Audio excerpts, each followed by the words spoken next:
មិនដំបងបង្អស់ខ្ញុំប្រកាសរណាខ្ញុំបាទសូមគោរពថ្វាយបង្គំដល់ព្រះធេរានុធេរៈគ្រប់ព្រះអង្គនិងសូមគោរពជំរាបសួរពុកម៉ែបងប្អូនទាំងអស់គ្នាដែលកំពុងតែតាមដាននៅ account Handy Vlog របស់ខ្ញុំបាទដោយសេចក្តីគោរពនិងសេចក្តីរាប់អានថ្ងៃនេះខ្ញុំបាទក៏បានធ្វើដំណើរមកដល់ខេត្តគីងយ៉ាងដើម្បីថតផ្សព្វផ្សាយបិណ្ឌបញ្ចុះខណ្ឌសីមាសម្ពោធឆ្លងព្រះវិហារថ្មីហើយក៏ទីតាំងស្ថិតនៅឃុំដិនអាងស្រុកកវ៉ាវខេត្តគីងយ៉ាងហៅថាខេត្តក្រមួនសហើយក៏វត្តនឹងមាននាមថាវត្តអូជុំវង្សាពាជវែងចាស់បាទហើយក៏បិណ្ឌបញ្ចុះខណ្ឌសីមានឹងបានប្រពៃឡើងនៅថ្ងៃទី13 14រោចខែចែកនិង1កើតខែពិសាខឆ្នាំម្សាញ់ពុទ្ធសករាជ2568បាទត្រូវនៅថ្ងៃទី25 26 27ខែមេសាឆ្នាំ2025ខាងមុខនេះហើយក៏ទិដ្ឋភាពយ៉ាងណាបន្តិចទៀតខ្ញុំនឹងជូនអារម្មណ៍បងប្អូនយើងទាំងអស់គ្នាទៅទេសនាព្រះវិហារទៅតែបានសាងសង់ថ្មីដូចជាបងបានឃើញហើយខាងក្រោយខ្នងរបស់ខ្ញុំហ្នឹងគឺជាព្រះវិហារទៅតែបានសាងសង់ថ្មីហើយក៏យើងអាចឃើញស្ថាបត្យកម្មខ្មែររបស់យើងដ៏ប្រណិតដ៏ស្អាតដ៏ស្រស់ស្អាតហើយខាងក្រោយនោះក៏មានព្រះពុទ្ធរូបដ៏ធំស្កឹមស្កាយមួយបាទហើយក៏មិនបង្វែងឲ្យបងនៅវីដេអូនេះបានយូរទៀតទេឥឡូវតោះខ្ញុំសូមជូនបងមើលវីដេអូនេះដោយសេចក្តីរីករាយជាមួយនឹងខ្ញុំបើស្រឡាញ់បងប្អូនខ្មែរយើងជាមួយគ្នាបងជួយចុចតាមដាននៅ account Handy Vlog នេះរបស់ខ្ញុំបាទមួយផងហើយក៏ជួយចែករំលែកវីដេអូនេះជូនទៅដល់បងប្អូនខ្មែរយើងទាំងអស់គ្នាឲ្យបានមើលឲ្យបានស្គាល់ផងពីព្រោះថាបិណ្ឌបញ្ចុះខណ្ឌសីមានៅវត្តមួយនេះនៅខេត្តគីងយ៉ាងក៏ជិតបានប្រពៃឡើងហើយបាទជំរាបសួរបងទាំងអស់គ្នាឥឡូវខ្ញុំកំពុងតែនៅខេត្តគីងយ៉ាងណាហើយក៏មកថតផ្សព្វផ្សាយបិណ្ឌបញ្ចុះខណ្ឌសីមាសម្ពោធឆ្លងព្រះវិហារថ្មីហើយក៏ព្រះវិហារដែលខ្ញុំកំពុងតែមកថតហ្នឹងត្រូវជាវត្ត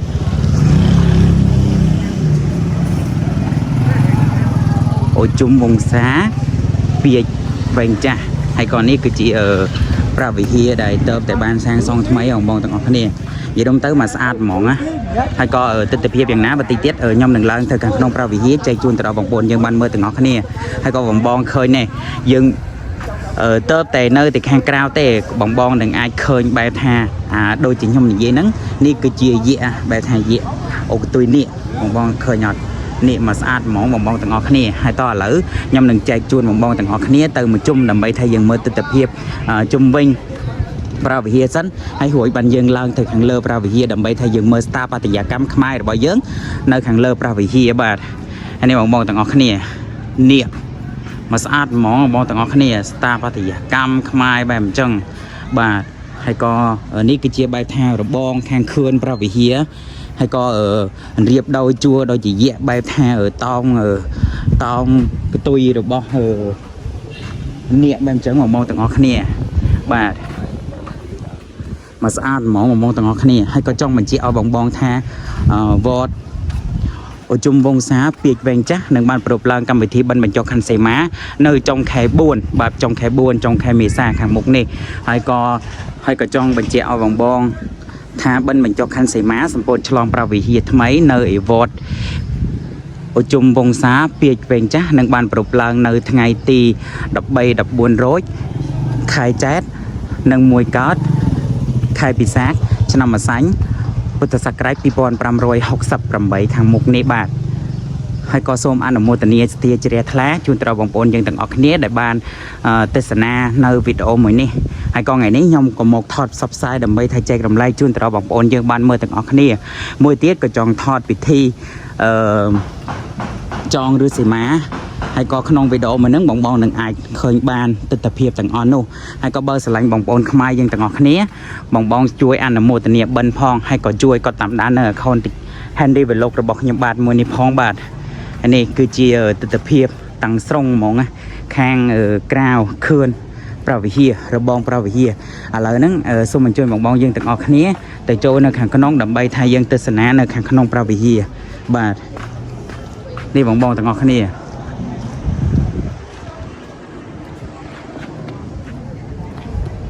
មកស្អាតទេបងទាំងអស់គ្នាបាទហើយក៏ឥឡូវយើងឡើងទៅខាងលើមិនពេលយើងឡើងទៅខាងលើយើងមើលលើខាងក្រៅនេះសិនទៅពីព្រោះថាខាងក្រៅនេះស្ថាបត្យកម្មស្អាតហ្មងកបោកបាច់រចនាខ្មែរហើយបងទាំងអស់គ្នានឹងអាចឃើញបានហើយព្រះវិហារនេះកម្ពស់ហ្នឹងបងទាំងអស់គ្នាបែបថាមានជន់ហ្មងណាក ปูบาดให้ก็กำจันดาวนึงเหียงทักปูบาดอัดตอนเตอเต้ในทอดวิดีโอมันติ๊กเตี้ยบาดอัดตอนมันทอดพระวิเฮียพ่องบาดนั่งให้ไปไหมนั่งบาดไปไหมนั่งทอดแพงอมโกดกับปงใต้จองหือซิมาบาดให้สกสบายนะมิ่งสกสบายอยู่เวงไอ้ล้างตะขังเลอเมอพระวิเฮียหัวใช่ไหมบาดในกระบายนั่งบาดออกกุญจานมิ่งเนี่ยไงนักบ้านโจวิดโอหรือบอกก้อนไหนสกสบายนะมิ่งตุกุลล้างตะขังเลอเมอติกบาดให้บองบองเป้ได้ยังล้างกำจันดาบองบองนะเตรียนกันไหลนั่งเตยดำใบไทยยังเหียงท่ากำจันดานั่งเหียงตะปูฮะบาดให้ก็ยังเตรียนกับหอยท่าบ่ยังอดเมียนกับล้างเองจังยังไอเตรียนได้ยังดาวล้างนึกเลอกำจันดานึกบ้านให้ต่อเลยยังโจตะขังขนมดำใบไทยยังทอดวิดีโอใจจูนตลอดบองโอนยังบันเมื่อให้ครั้งนี้นะยังไอเคยประอองกำปงตายใบแท้ยืนตื้อสตาร์ปฏิยากรรมมาสะอาดมองต่อยังโจที่ข้างในยังเมื่อสันนี่ยังมองแต่งอนี่ตัวซอแบบทำมาสะอาดนี่เมียนกาทมน้ำมองแต่งอนี่ให้ตัวซอแบบแท้จะเบ็ดตรงเหียงท่าหึงมอมหมองให้ก็ข้างในก็วีลังปัวแยงประนัดได้มองแต่งอนี่ให้ก็เป็นแต่บริษัทกอดกำปงไตโจนักขังขนมนี่ประหายเจียรมดาวริสิมาบาทประหายเจียรมดาวริสิมาให้ก็อัดตอนบานสะอาดเต้ส่งเกียร์ไทยให้ตัว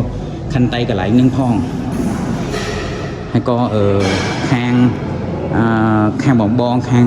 เจียงนั่งกอดกำปงตายแบบทาสระได้สระเจิงดำใบทายังทอดเนยติดตะเพียบยังทัวเนยแบบทางอ่อยหัวเนี่ยวิบวัตจิตเราไงเป็นหนึ่งเจ้าพันธุ์สีม้าสมบูรณ์ฉลองปราวิเฮียบานปรุปลางเฮ้ยให้ก็บองเคยหยอดนี่ให้ประพฤติประพฤติ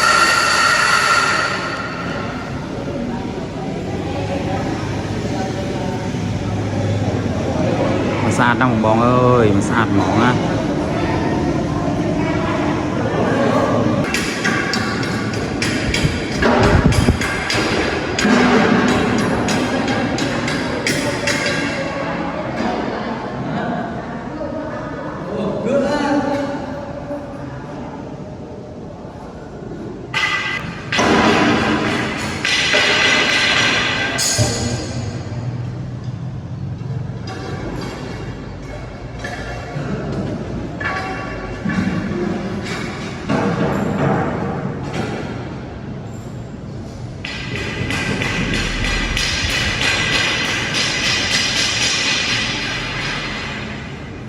ยังได้จะทำกรอม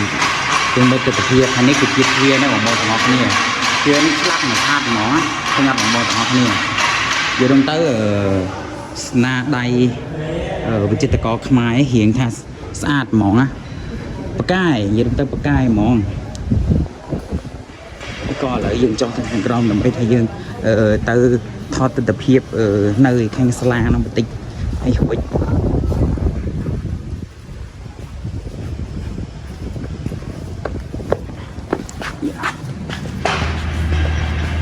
บองต่อกันเนี่ยเคยหยอด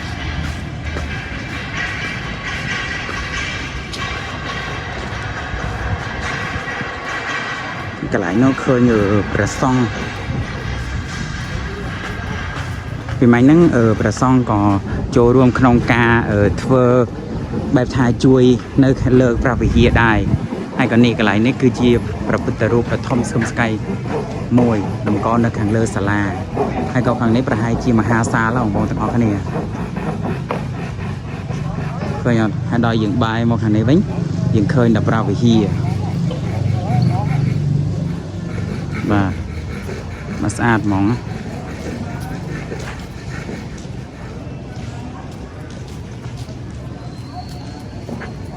มาจุ่มวิ่ง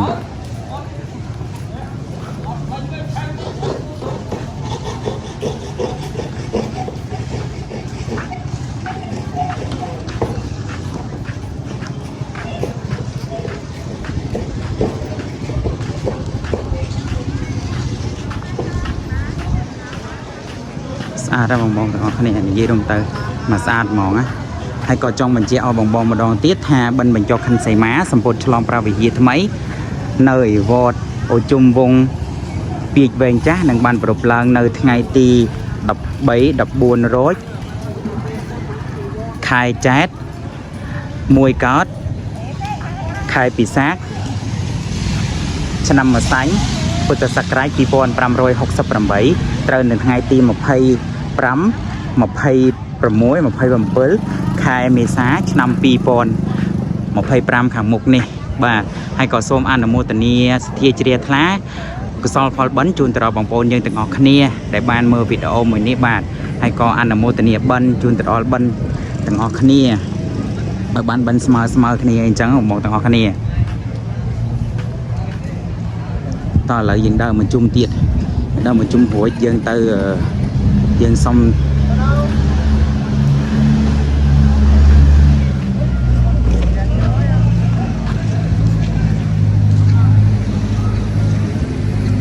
តែបងប្អូនទាំងអស់គ្នាស្អាតហ្មងណា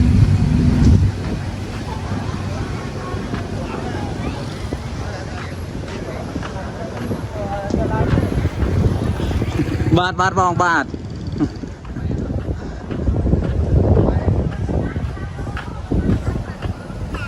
ទៅមកជុំសិនបាទឲ្យរួច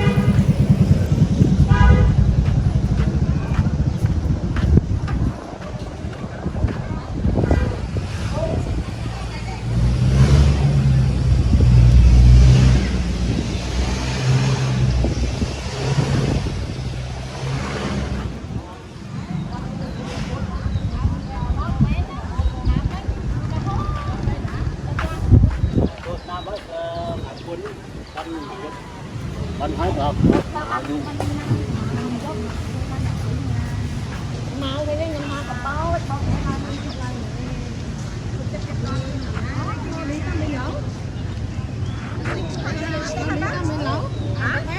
មកស្អាតហ្មងបងទាំងអស់គ្នាតោះឥឡូវយើងទៅមកជុំរួចយើងចប់វីដេអូបើស្រឡាញ់រាប់អានបងប្អូនខ្មែរយើងជាមួយគ្នាបងជួយចែកតាមដាននៅ account Handy Vlog របស់ខ្ញុំបាទផងបាទសូមអរគុណច្រើនហើយក៏ទុកឲ្យមានកម្លាំងចិត្តដើម្បីថាយើងថតវីដេអូបន្តទៀតចែកជូនទៅដល់បងប្អូនយើងបានមើលទាំងអស់គ្នាបាទមកស្អាតហ្មងបងទាំងអស់គ្នា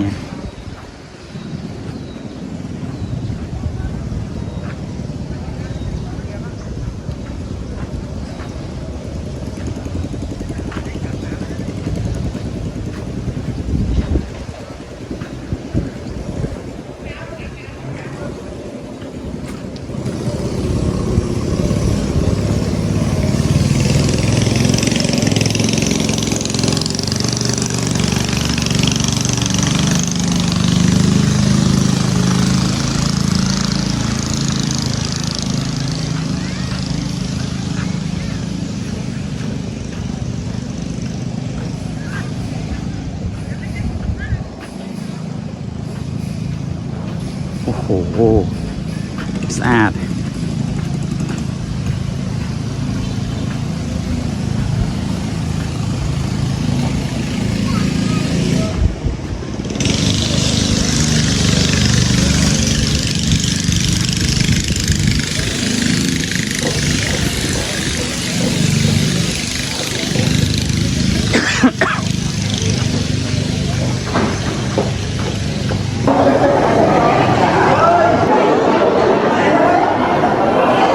រៀបសួរបងប្អូនទាំងអស់គ្នានេះគឺជាបែបថាធ្វើពិធីចងឬសីមាបងប្អូនទាំងអស់គ្នាហើយក៏វត្តដែលកំពុងតែចងឬសីមាហ្នឹងគឺជាវត្តជុំវងសាពីវែងចាស់បាទហើយក៏បិណ្ឌបញ្ចុះខណ្ឌសីមានឹងបានប្រពៃឡើងនៅថ្ងៃទី13 14រោចខែចែកនិង1កើតខែពិសាខឆ្នាំម្សាញ់ពុទ្ធសករាជ2568បាទត្រូវនៅថ្ងៃទី25 26ខែមេសាឆ្នាំ2025ខាងមុខនេះហើយក៏ជិតដល់ហើយបងប្អូនទាំងអស់គ្នាហើយក៏សូមអនុមោទនាជាទីសទ្ធាជ្រះថ្លាដល់បងប្អូនទាំងអស់គ្នាដែលកំពុងតែបានមើលវីដេអូមួយនេះបាទ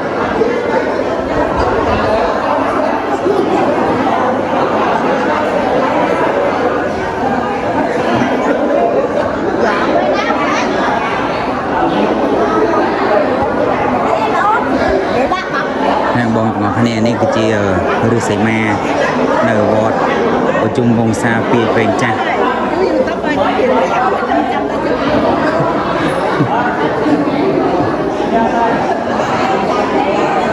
hay có ông đang quật cầm cung bài tha ở chọc lưới đầm bay tha ni nở rư sấy ma ông bông tụi nó nè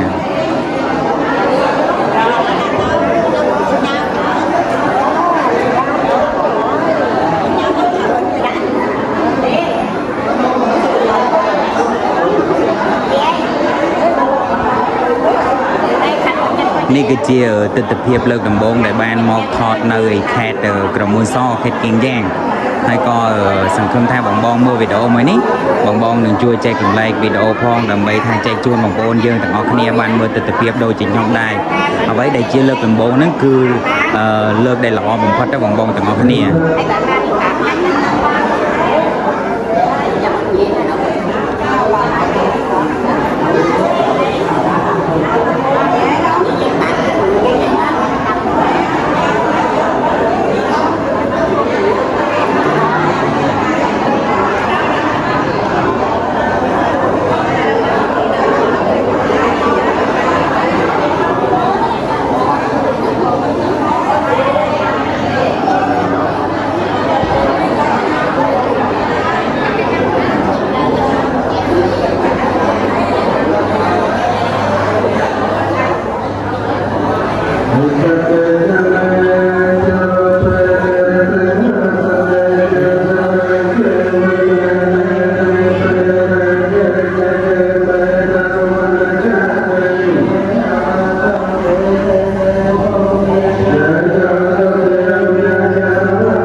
จอมจองหรือสีม้าบ่บ่ទាំងអស់គ្នា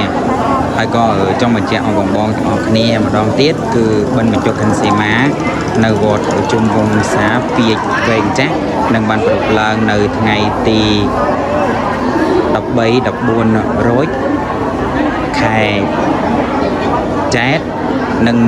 1កើតខែពិសាខឆ្នាំម្សាញ់ពុទ្ធសករាជ2568បាទហើយក៏សូមអនុមោទនាជាធាជ្រះថ្លាទៅដល់បងប្អូនយើងទាំងអស់គ្នាដែលកំពុងតែតាមដាននៅវីដេអូ Handy Vlog របស់ខ្ញុំបាទ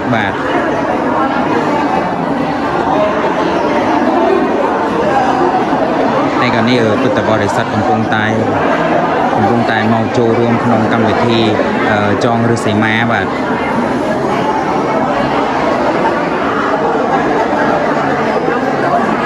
ដូចជាខ្ញុំបាននិយាយប្រហែលហ្នឹងនឹងគឺជា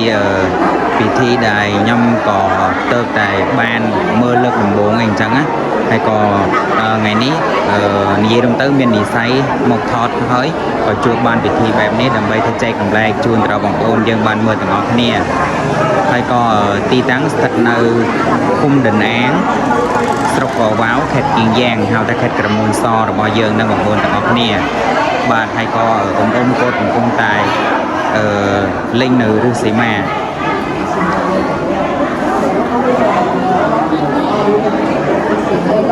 ដើម្បីថាយើងចងនៅអំបោះសីមា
មានចូលក្នុងនឹងទេរបស់ទាំងអស់គ្នា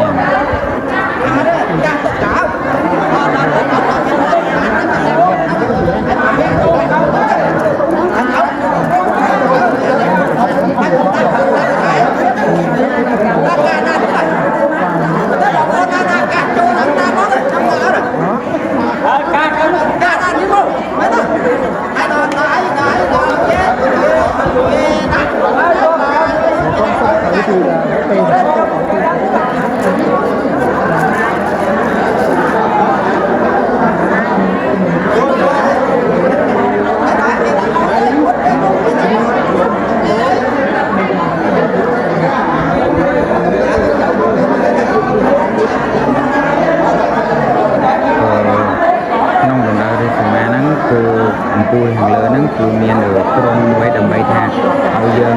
អាចច្រកមាសច្រកអីចូលក្នុងនឹងបានណាបងប្អូនគ្នាហើយក៏ស្ថិត ភាជ្រះថ្នានឹងបងខ្មែរយើងជាមួយគ្នាហ្នឹងនឹងអាចស្គាល់បាននៅទស្សនភាពបែបហ្នឹងណាជាជ្រះថ្នាតាមដាននៅจะติดป้อนนั่งมองเลยติดป้อนว่าผู้ชายที่ยืนหลังอ้อยจงเอาภาษาได้เป็นเรื่องเราการทำงานพวกเราที่ยืนตาจับนักย้ายยืนถึงฟ้านักเราติดป้อน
ជាលើកដំបូងដែលកូនបានឃើញទស្សនភាពបែបហ្នឹងដែរនៅព្រះតាពាំងបាទបាទ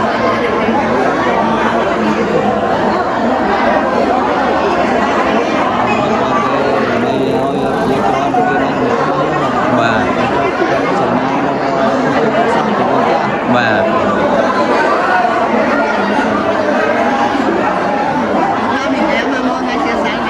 មកពីម៉ោង3ព្រឹក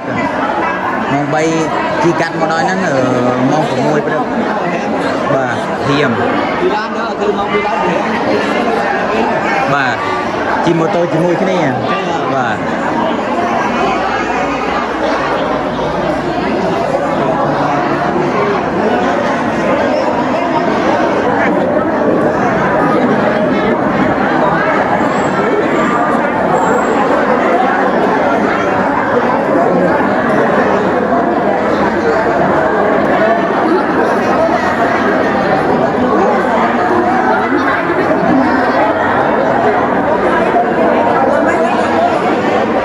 អ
ឃើញវីដេអូមួយនេះជួយ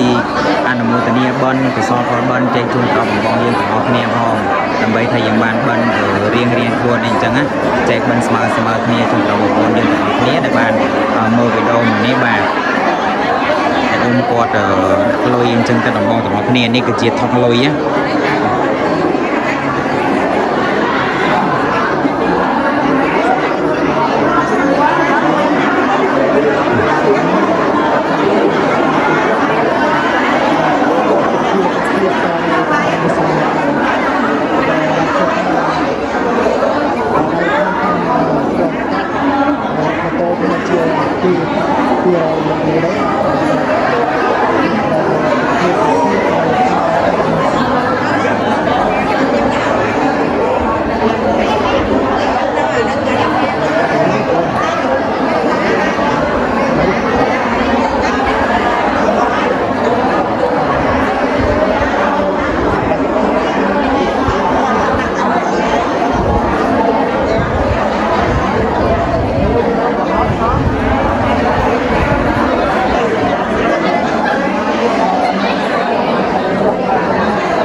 ស្រោចជើងណាបងទាំងអស់គ្នាព្រោះថាចូលរួមបែបថាជាកម្លាំងដើម្បីថាតម្កល់ចងនៅខ្សែឬសមាហើយក៏បងនឹងអាចឃើញទស្សនវិជ្ជាហ្នឹងបាទសូមអនុមោទនាបន់សទ្ធាជ្រះថ្នាជូនដល់បងប្អូនយើងទាំងអស់គ្នាដែលកំពុងតែតាមដានមើលទស្សនានៅវីដេអូមួយនេះផងបាទ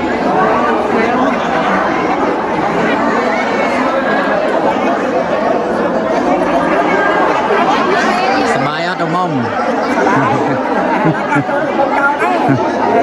មានប្រាថ្នាអីអត់នៅខេត្តព្រះតាពាំងខេត្តត្រាវិញបាទប្រាថ្នាបានតែសុខសប្បាយទេបាទមានប្រាថ្នាអាយុវែងអត់បាទ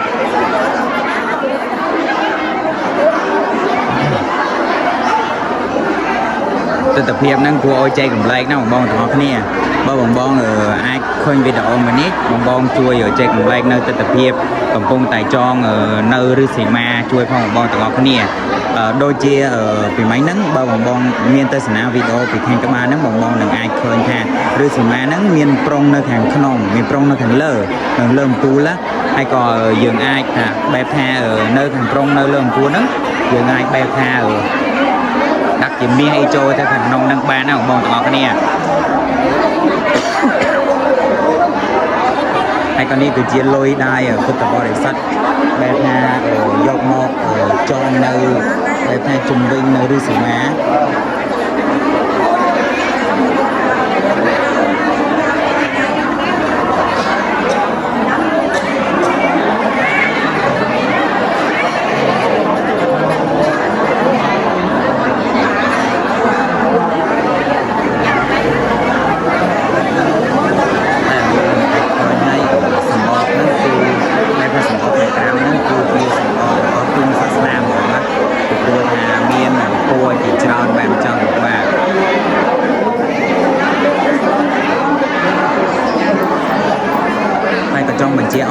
ម្ដងទៀតថាបិណ្ឌបញ្ចុះខណ្ឌសីមានៅវត្តឧជុំវង្សាពាជវែងចាស់នឹងបានប្រពឡើងនៅថ្ងៃទី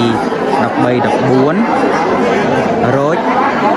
ខែចែកនិង1កើតខែពិសាខឆ្នាំម្សាញ់ឆោស័កពុទ្ធសករាជ2568បាទហើយក៏នេះគឺជាពិធីចងនៅឬសីមាបាទនេះគឺជាពិធីចងនៅឬសីមាហើយក៏នេះគឺជាទស្សនវិជ្ជាពិតៗបងទាំងអស់គ្នានេះគឺជាទស្សនវិជ្ជាពិតៗហ្មងណាដើម្បីថាមក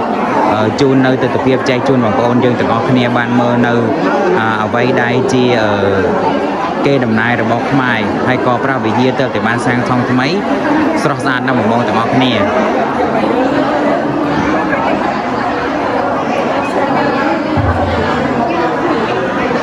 Đó. Tôi luôn là về ta đây nha. Về ta phân quan sang sang một trên hẻm đi. Mà tôi nhận thì ra hai đi ca đang ở cái đi mà hai đi. Về ta thì ca đó con thầy má ngồi một ngày tôi về ta là sao đâu xem sẽ đi và đi ta rồi quay hóa quay can đô có những đô con hóa về ta rồi hai con sẽ rồi hai thì có con hóa đây rồi về đi con hóa đâu quát sẽ đi nhà đi to đây đó anh đi đâu về ta đi ca đang chạy đi phá đi trong đô đang bạn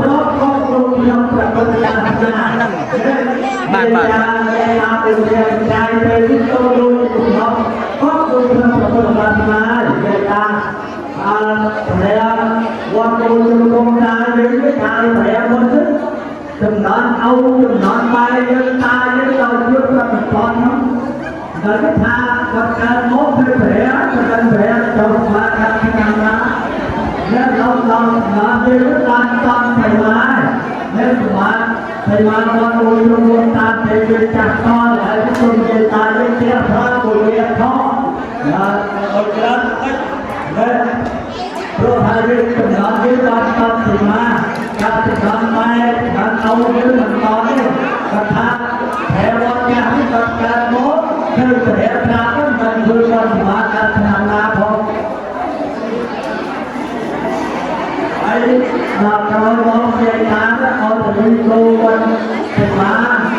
con nga đâu tập bò sắt mông châu ruộng ngày nâng trơn rồi nó tôi từ hôm bảy cả làng thì có cái rồi sắt mông con mai hai trăm bài con đặt đôi đặt cái cho không được sự mà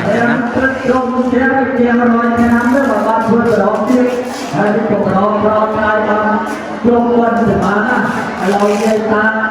lâu con phải quên nhà nước bạn con thì mà con phải quên nhà con lại quên quên nhà mà cái đó trong đây là kia thì mà rất không lâu lâu phải quên nhà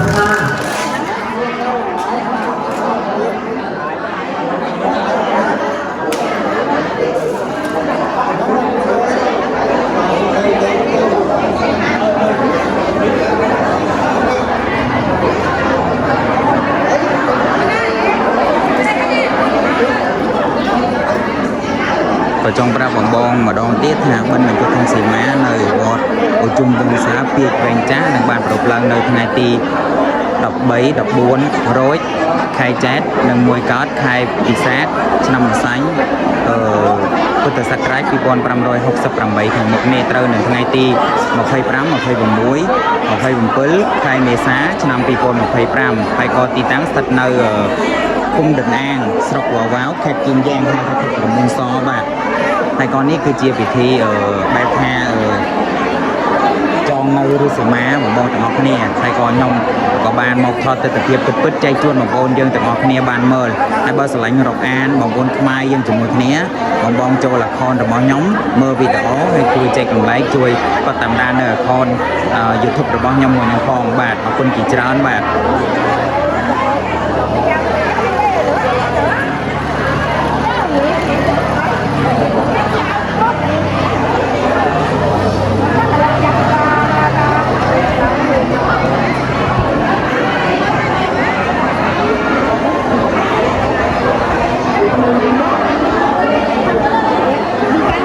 Hãy subscribe cho kênh Ghiền Mì Gõ để không bỏ lỡ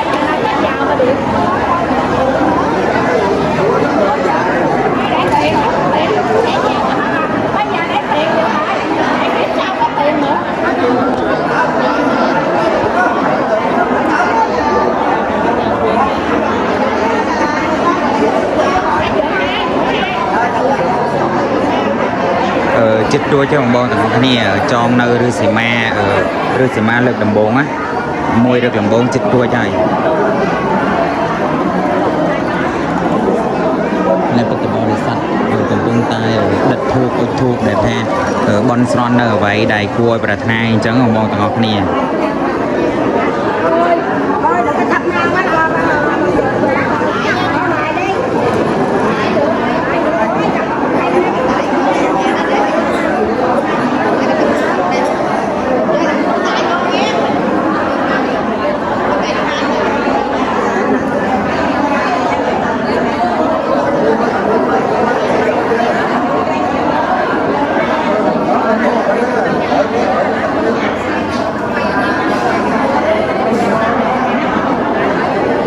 យើងទៅការដែល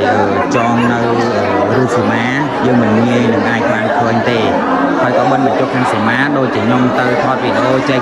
ចម្លែកជូនទៅបងប្អូនយើងទាំងអស់គ្នាជាច្រើនហើយថាបិណ្ឌបញ្ចុះខាងសីមាអត់ត្រូវថាប្រវិហារហ្នឹងធ្វើ1ឆ្នាំឬក៏2ឆ្នាំនឹងបានប្រពឡើងបិណ្ឌបញ្ចុះខាងសីមាទេតលតែ100ឆ្នាំបានបិណ្ឌបញ្ចុះខាងសីមានឹងបានប្រពឡើងហើយក៏អ្វីហ្នឹងបែបថាមួយជាតិមនុស្សហ្មងបងទាំងអស់គ្នាហើយក៏នឹងហើយគឺជាទស្សនវិជ្ជាដែលខ្ញុំចង់បង្ហាញនៅវីដេអូដែលខ្ញុំបានថតឡើងចែកជូនទៅដល់បងប្អូនយើងបានមើលទាំងអស់គ្នាហើយក៏កុសលផលបិណ្ឌណាបងអត់ចាំបាច់ទៅធ្វើឯណាឆ្ងាយទេយើងឃើញទស្សនវិជ្ជាដែលជារបស់ខ្មែរហើយក៏យើងជួយបែបថាមើលជួយថែរក្សាអីអញ្ចឹងទៅយើងជួយចែករំលែកទៅចែកជូនទៅដល់បងប្អូនយើងបានមើលហ្នឹងនឹងគឺជាបិណ្ឌដ៏ធំមួយរបស់យើងហើយបងទាំងអស់គ្នា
សាទណាបងប្អូនទាំងអស់គ្នា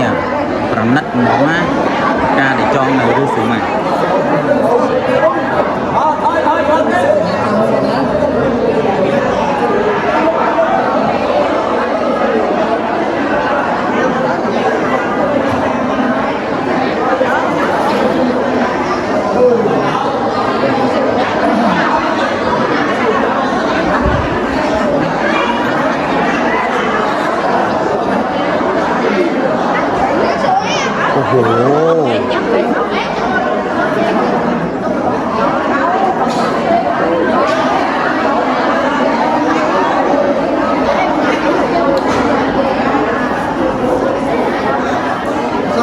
រួចណាបងប្អូនទាំងអស់គ្នារួចបានមួយហើយ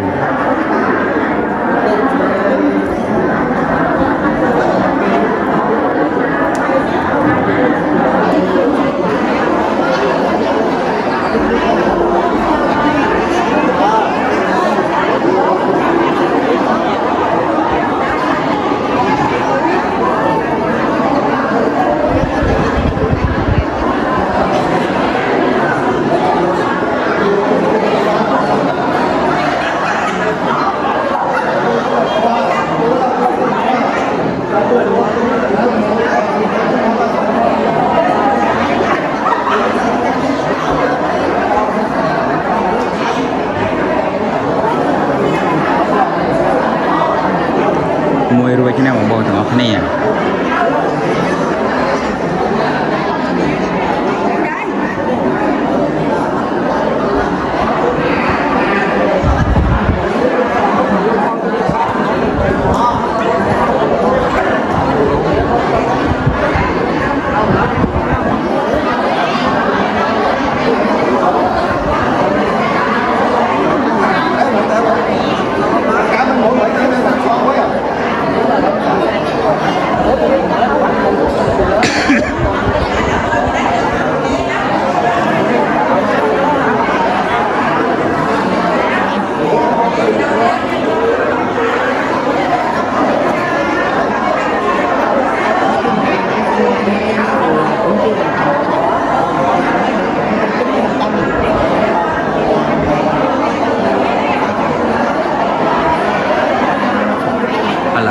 រៀបចំបែបថា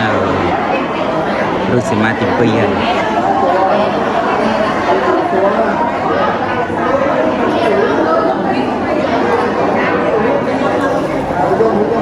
បងឃើញពណ៌អត់ពណ៌បែបថា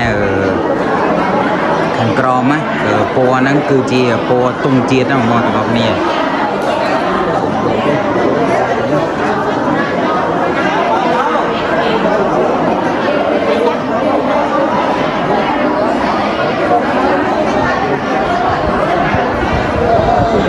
ចង់បញ្ជាក់ឲ្យបងម្ដងទៀតថាបិណ្ឌបញ្ចុះខណ្ឌសីមាសម្ពោធឆ្លងប្រវេយាថ្មីនៅវត្ត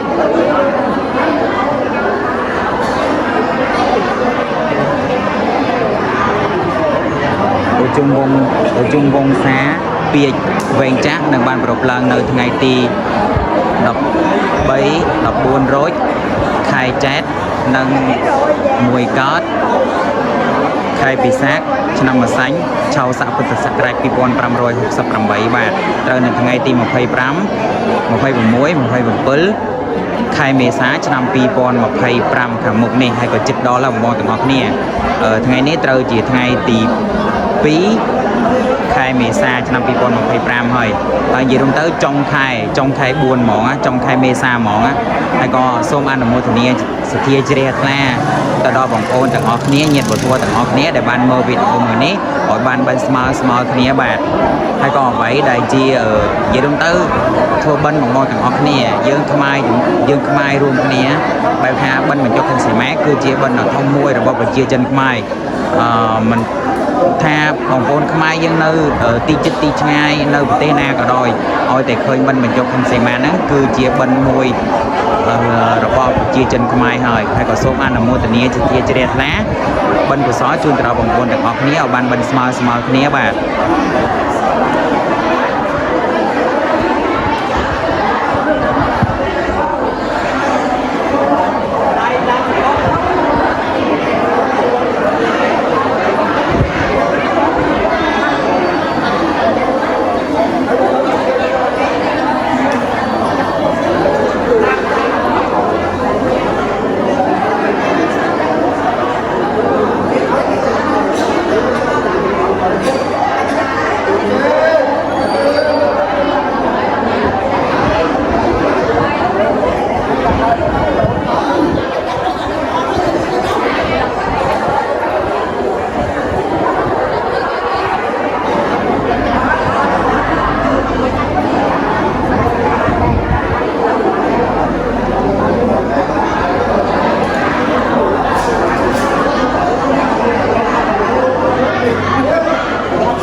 memory lah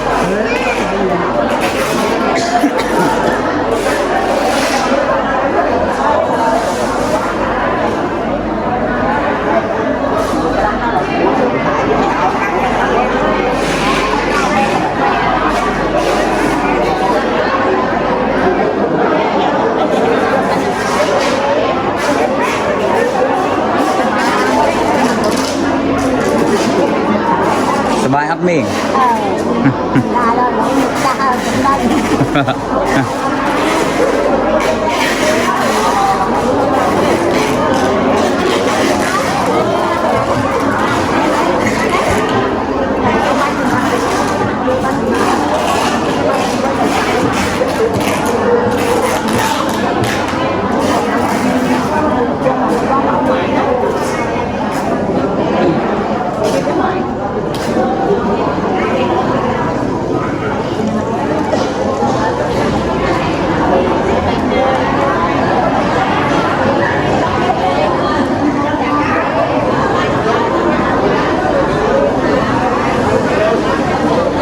មីងសុំមើលចូលកាមេរ៉ាមួយ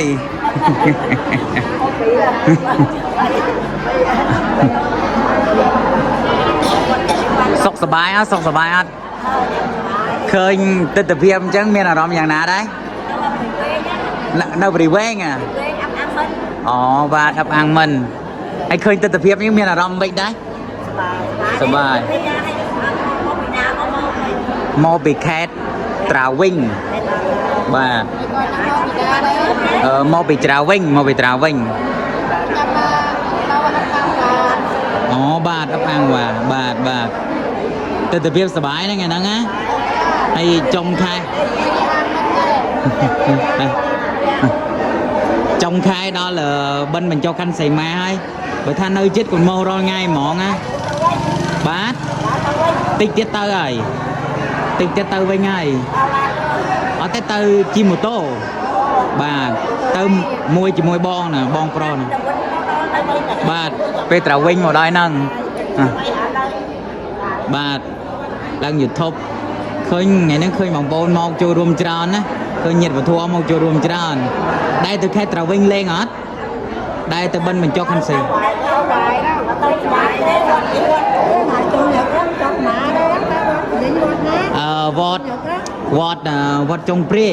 វត្តចុងព្រាយបាទហ្នឹងក៏ទៅថតវីដេអូនៅហ្នឹងដែរមាននេះជួបកូនហៅផងអូបាទបាទថ្ងៃអាទិត្យថ្ងៃសៅរ៍ថ្ងៃអាទិត្យថ្ងៃច័ន្ទ3ថ្ងៃបិណ្ឌបញ្ចុះខណ្ឌសីមានៅខេត្តត្រាវិញហ្នឹងវត្តចុងព្រាយ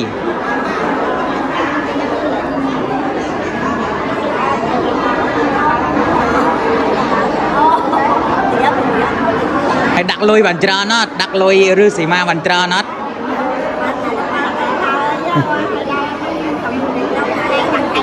ដាក់ថែមទៀតបាទកូនឃើញ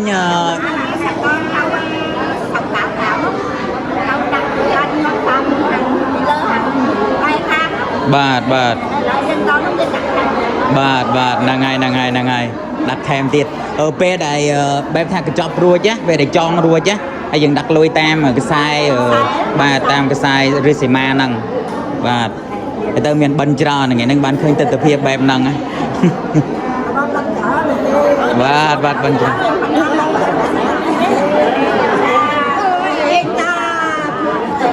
អូគិតភ្ញាក់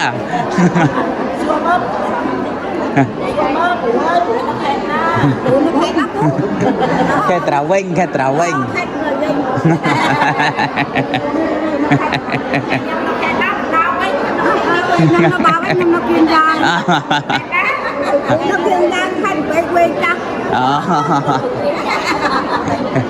ភៀកវែងចាស់អូឈ្មោះស្អាតណាឈ្មោះបែបថាមិនដំបងអត់បែបថាកលអណ្ដាតអត់ឡើងទេហើយដល់រួចដល់ចែដល់បែបថានិយាយបានរួចទៅភៀកវែងចាស់វាស្អាតហ្មងណាបាទអូអញ្ចឹងមានពីរភៀកវែងចាស់ភៀកវែងថ្មីហើយនៅនោះភៀកវែងថ្មីអូបាទហើយម្ដុំនឹងមានថ្មីច្រើនអត់បាទហើយក៏បងប្អូនខ្មែរច្រើនអត់នៅម្ដុំហ្នឹងអូបាទលើកដំបូងដែលមកបាននៅឯខេត្តកមួនសខេត្តគៀងយ៉ាងហ្នឹងបាទលើកដំបូងហ្មងហើយក៏បានមកឃើញទិដ្ឋភាពបែបហ្នឹងតែឃើញអារម្មណ៍ថាជ្រះថ្លាហ្មងណាបាទឃើញបងប្អូនបែបថាញាតិវត្ថុរីករាយហ្មងនៅហ្នឹងអត់ស្គាល់បើថាខ្មែរយើងទៅណាធ្វើស្គាល់បានដែរ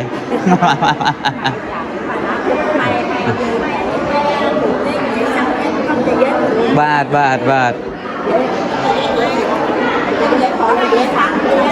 នៅខេត្តកូននិយាយរៀងថាវាហឹងណាអក្សរតួអក្សរវាហឹងនៅនឹងបែបថាតួអក្សរនិយាយថាស្រាលស្រាលនៅគៀងយ៉ាងហ្នឹងបាទហើយនៅខេត្តឃ្លៀងក៏អញ្ចឹងដែរនិយាយស្រាលស្រាលដល់នៅខេត្តត្រាយីងរបស់កូនហ្នឹងនិយាយហឹងហឹងណាបាទ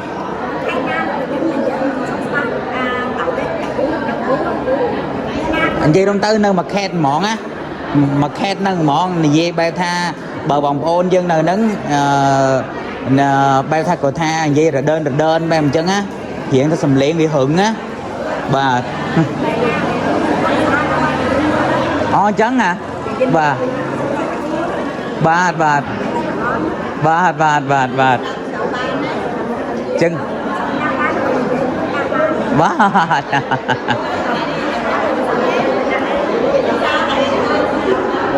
អត់អីទេឲ្យតែយើងចេះបាទចឹងដល់ថ្ងៃអាទិត្យហ្នឹង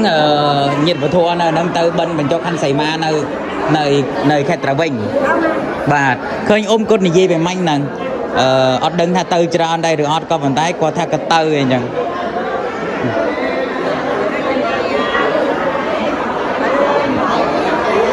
បងទាំងអស់គ្នានេះគឺជាទស្សនវិជ្ជាហើយក៏សុខសប្បាយទាំងអស់គ្នាណាសុខសប្បាយកូនជម្រាបលាហើយបាទថតតិចតិចអញ្ចឹងមាននិស័យបានជួបគ្នាបើថាអត់មាននិស័យអត់ជួបទេបាទអត់ហ៊ានសន្យាទេក៏ប៉ុន្តែបើចាំមើលមកបងបើថាបងគាត់មកទៀតគាត់ហៅមកទៅប្រហែលជាមកដែរជីមកពីម៉ោង3កន្លះមកដល់នឹងម៉ោង6កន្លះមកពីម៉ោង3កន្លះ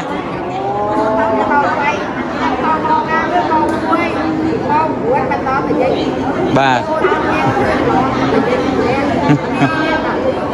បាទបាទ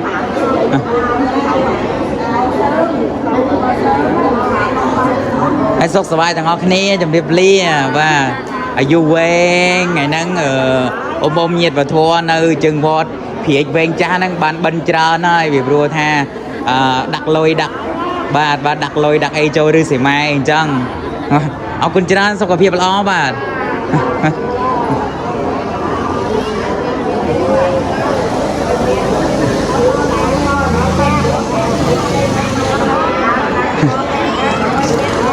សាធុយកទាំងអស់ហ្មងណា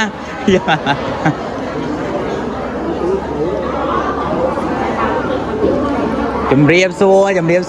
សូមមើលចូលកាមេរ៉ាមួយ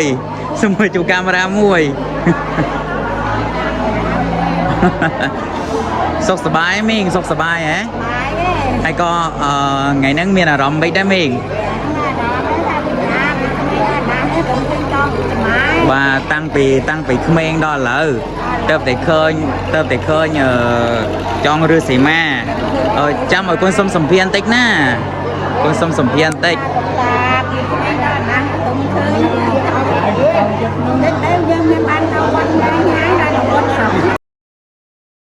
នៅជើងវត្តព្រាចវែងចាស់ហ្នឹងមែនបាទហើយក៏ថ្ងៃនេះមានអារម្មណ៍សប្បាយឃើញថាហើយដាក់លុយបានច្រើនអត់ថ្ងៃហ្នឹងនេះបានច្រើនដែរដាក់ដល់ហើយទៅតែសមាកាលនេះចាំសមាឥឡូវនៅសមាលងចាំបោះថ្ងៃក្រោយបាទហ្នឹងហើយហើយក៏ប្រហែលថ្ងៃហ្នឹងចិត្តដល់បិណ្ឌបញ្ចុះខណ្ឌសីមាមានមកជួយការងារក្នុងវត្តអត់មីគាត់និយាយមកសិងរាល់ថ្ងៃមកសិនតែថ្ងៃមកតាមឲ្យជួយបងជួយអានគាត់ហើយក៏បែបថាចង់សួរថាព្រះសង្ឃនៅឯវត្តព្រាចវែងចាស់ហ្នឹងច្រើនអត់បានប្រហែលអង្គទៅវត្តរួចចាស់ទៅពី3អង្គបាទហើយក៏មានពិខុអត់ជាមួយក៏ទេសាមណេរច្រើនបាទសាមណេរច្រើនហើយក៏បែបថាវត្តយើងមានរាល់ឆ្នាំមកមានកម្មវិធីបង្រៀននេះជូនទៅដល់ព្រះសង្ឃអត់រៀនអក្សរសាស្ត្រយើងអត់អក្សរសាស្ត្រខ្មែរយើងដែរបាទហើយមានខាងបងប្អូនខាងកុមារាមិនចូលមករៀនអត់ខាងកុមារីឥឡូវគ្មានរៀនយើងលុយទូហ្នឹងចូលរៀនថែមបាទអញ្ចឹងក៏បានល្អដែរបាទ គេថាជួយជំរុញបែបថាជួយជំរុញអក្សរសាស្ត្រយើងចែកជូនទៅដល់បងប្អូនយើងទូចទូចណាឲ្យគាត់ស្គាល់ផងបាទបែបអញ្ចឹងបាទល្អនៅស្រុកកូនក៏អញ្ចឹងដែរឲ្យទៅដល់វិសមកាលបែបថាឲ្យចប់បែបថាចប់សាលាសកលណាហើយរួចពួកបងប្អូនក៏ទៅចូលទៅក្នុងវត្តរៀនភាសាខ្មែររបស់យើងដែរហើយកូនអ្នកធ្វើវីដេអូកូនក៏ទៅរៀនក្នុងវត្តអញ្ចឹងដែរបានចេះបានយើងអាលេងវាចាស់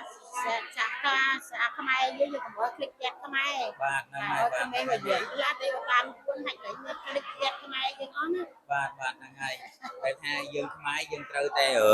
ចេះភាសាខ្មែរអញ្ចឹងដើម្បីថាយើងកុំអោយភ្លេចអ្វីដែលជារបស់យើងបែបអញ្ចឹងបាទហើយក៏មីងដែលទៅខេត្តព្រះតាពាំងខេត្តត្រវិញលេងអត់ទៅខេត្តវិញខេត្តសុកចាំខេត្តអាងយ៉ាងព្រោះនេះក៏យើងទៅតាមភ្នំណាជឹងទៅមកសពហ្មងហើយចង់សពគាត់ហ្នឹងយើងទៅលេងឬមួយក៏យើងទៅបិណ្ឌទៅទៀនឬមួយក៏យើងទៅទៅបិណ្ឌទៅខាងសីមាឆ្លងកត់អីចឹងទៀតបិណ្ឌមិនដែរគាត់តែដៃអង្គបិណ្ឌនឹងទុំតសាងគាត់បាទបាទអញ្ចឹងនេះគ្រួសាររបស់មីងមែនពូពូបាទសុខចម្រើនសុខចម្រើនហើយក៏ពូnămនេះបានតែជន់ប្រហែលហើយលោកពូ87នេះចំាយទៅចាំនៅនឹងតិចទៀតទៅ87បាទហើយក៏សប្តាហ៍ថ្ងៃហ្នឹងមកជួយការងារវត្តនេះទៅជួយអូហើយថ្ងៃណាក៏មានមកវត្តដែរបាទមានចូលទេបាទជិះបានអាយុវែងហើយបានបិណ្ឌច្រើនទៀតបាទហើយក៏ចូលបែបថាធ្វើសិលនៅលោកពូធ្វើសិលនៅបាទជិះចូលសិល8មែនអត់បា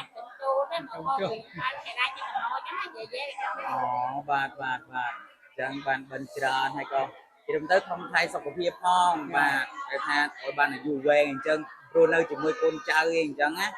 ហើយបាទពូជាមួយមីងក៏នៅបែបថាជើងវត្តមកពូម្នាក់ហ្នឹងហើយក៏ពុទ្ធបរិស័ទខ្មែរយើងនៅនឹងច្រើនអត់ច្រើនបាទមកអត់ហ្នឹង2000ផ្ទះអបហើយនឹង2000ហើយអបបាក៏2000ទៀតអញ្ចឹង4000គ្រួសារខ្មែរអញ្ចឹងពេលដែលបិណ្ឌបញ្ចុះខណ្ឌសីមាបានប្រពឡើងនោះប្រហែលជាប្រជាជនខ្មែរយើងច្រើននៅហ្នឹងហើយក៏មកចូលរួមច្រើន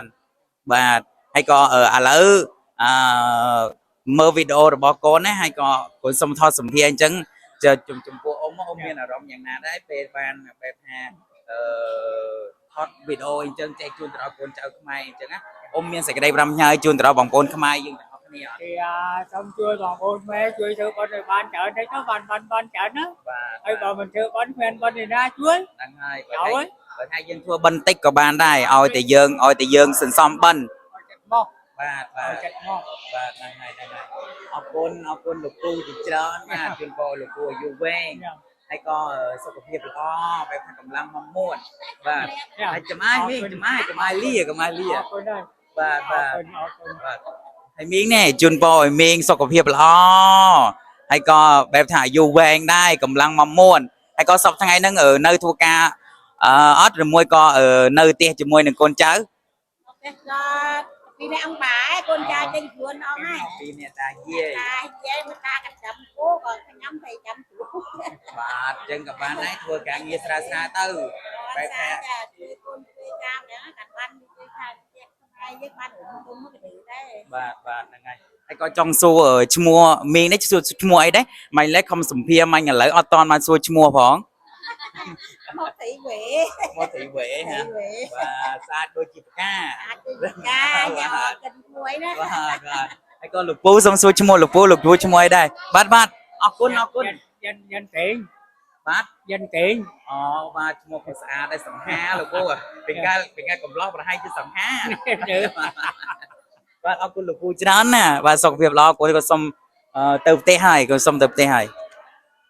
បងទាំងអស់គ្នានេះឥឡូវនេះគឺជាចិត្តរួចហើយក៏សង្ឃឹមថាបងប្អូនយើងទាំងអស់គ្នានឹងមើលវីដេអូមួយនេះនឹងអាចបែបថាចែករំលែកវីដេអូមួយនេះផង